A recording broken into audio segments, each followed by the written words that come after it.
দণ্ডবোধ। আজকেও আসলাম উত্তরের হাওয়াইয়া সুরের পক্ষ থেকে দোতরা আমি বাজাবো। তো যে দোতরাটা আজকে যে গানের দোতরার সুর বাজাবো সেটা হচ্ছে নাল ডিপ ডিপ ফুলকোনা ঝিলমিল ঝিলমিল পড়ে রে। খুবই ভালো গান। আপনারা দেখবেন, লাইক করবেন, শেয়ার করবেন, কমেন্টস করবেন এবং সাবস্ক্রাইব করবেন।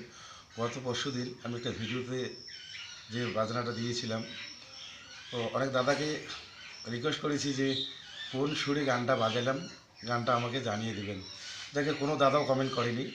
সেই গানটা আমি আজকে বলে দিচ্ছি। মন্তি ভবের হাটের দোকানদার, ঠিক আছে। প্রথম গানটা গিয়েছিল আমার বিখ্যাত শিল্পী মায়াশিল শর্মার কাকিমা হয়, তার গান যখন পতুরি ছিল তখনকার এই গানটা।